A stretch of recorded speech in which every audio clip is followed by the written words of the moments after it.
Hello, hi, welcome once again to M5's English language learning program, Let's Speak English. I'm Gav Duncan and I'm here on your TV screen to help you learn English.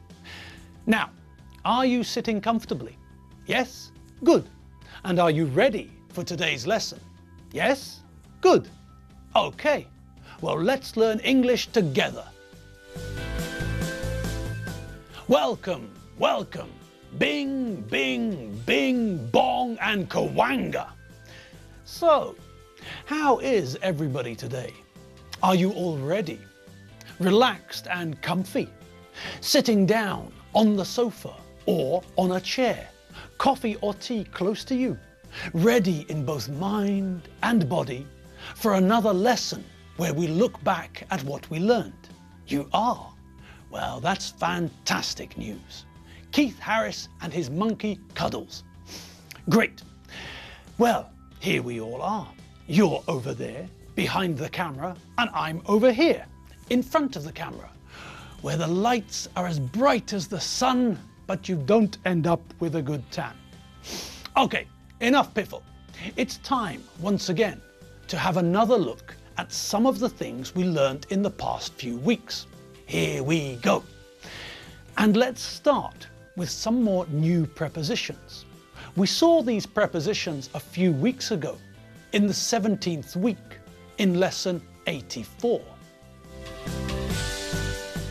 Most of what I said wasn't new, but there were a few new words there, weren't there? Well, okay, let's think about those new words. The first one we heard was towards. Now, towards is very similar to, but there's a big difference. This is to, and this is towards. So, can you see the difference? That's right. When we use the preposition of movement to, it shows that we know where the destination is. We know where I or you or it is going. We know where the final destination is. So we often see to used with travel. This train goes to Székesfehérvár, for example. Before we catch a train to Miskolc, we can ask, does this train go to Miskolc? If I send a letter, I put the address on the front of the envelope. This is to help the postman. When he looks at the letter, he knows where it's going to. He knows the destination. Now, look again at the picture for towards. Can you see the difference? That's right. When we use towards, we know the general direction, but we don't know the destination. We can say that the train is moving towards Székesfehérvár, but it's not going to Székesfehérvár. The train is not going to stop at Székesfehérvár, it's going to continue. In the same way, when we watch where a plane is flying, we can say the plane is flying towards Paris. We don't know where the plane's destination is. We don't know if the plane is going to Paris. Maybe the plane is going to London and it's just flying in the direction of Paris. Okay, good. Now, what other new vocabulary did we hear? Well, we heard two other new words, along and across. Has anyone got any ideas about those two? No? Well, let me show you.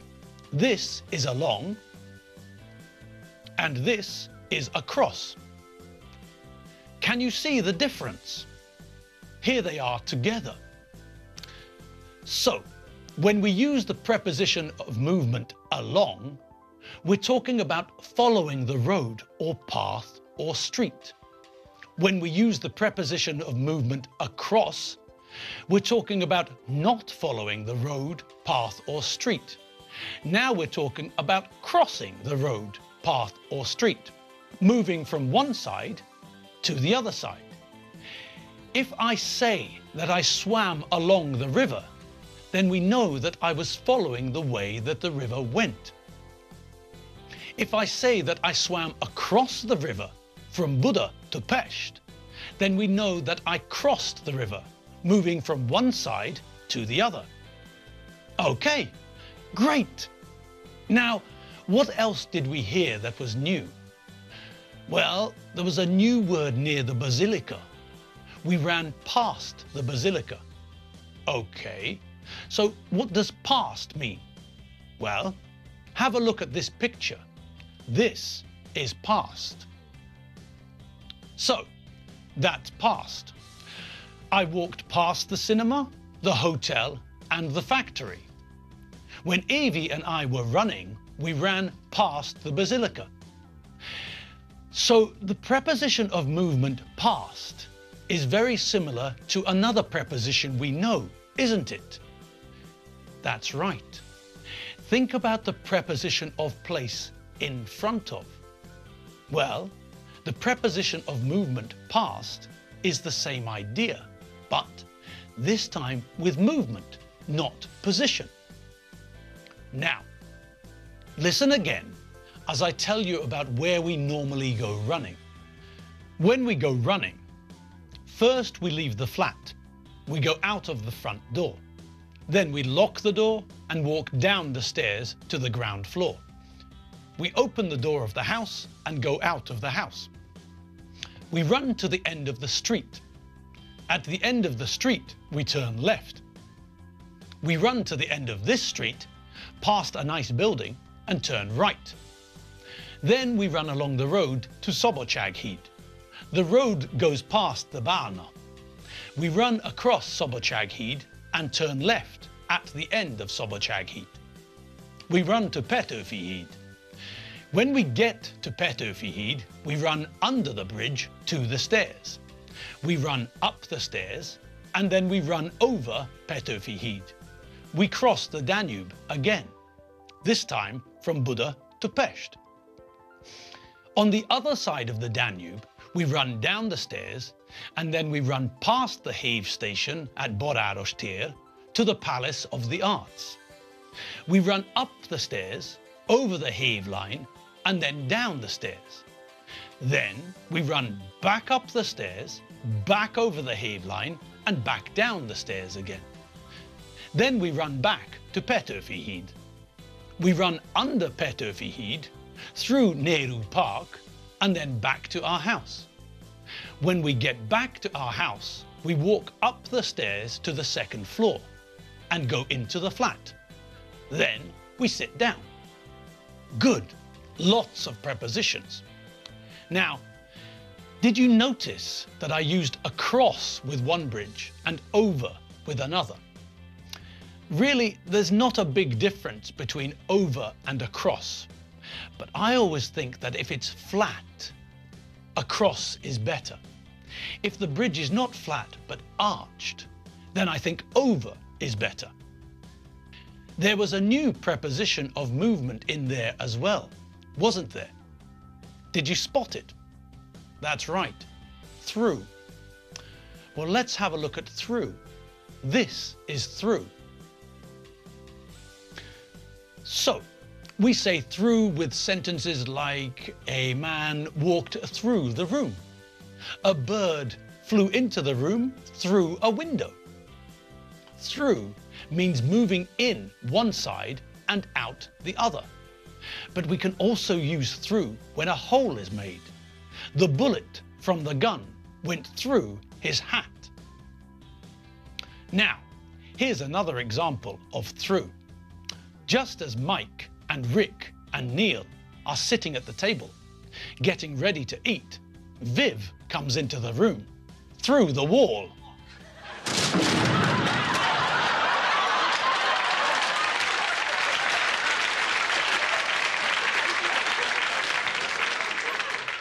So, did you notice how Vivian came into the room? That's right. In that scene, Vivian came through the wall. Okay, great. And now, let's look at something else we learned in the past few weeks. In week 18, we looked at which and some other question words. Do you remember?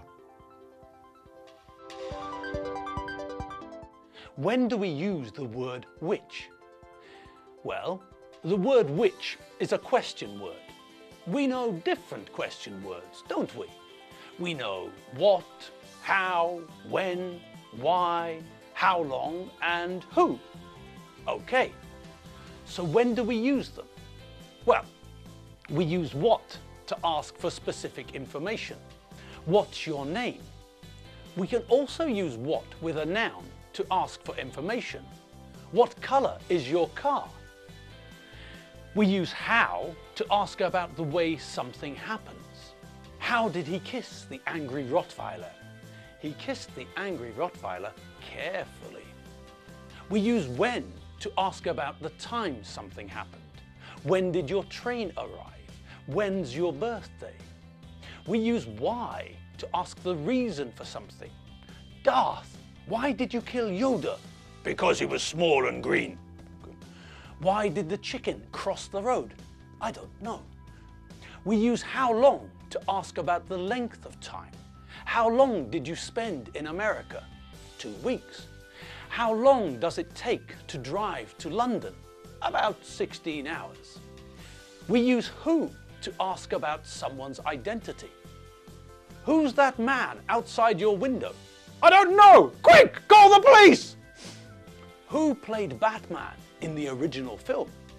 Adam West, of course. Now, which is similar to what, but. We use which when there is a choice, when there is more than one possibility. Normally, when we use which, there are a few possibilities, 2 or 3 or 4, for example. Which door is yours? That one, the red one. Another difference between what and which is that what is more general, which is more specific. What color are her teeth? Yellow! But we say, which color do you prefer, red or white? Red. What is the biggest mammal in the world? The blue whale. Which is the biggest animal in the zoo? The elephant.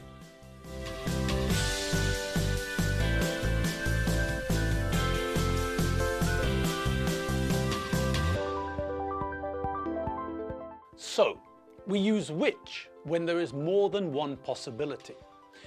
If we're doing a test in English, a multiple choice test, then every question has 4 possible answers: A, B, C, or D.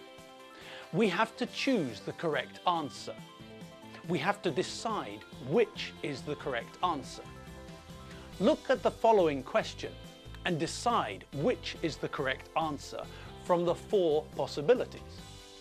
Where was St. Catherine of Siena born? A, Miskolc. B, Edinburgh. C, Siena. D.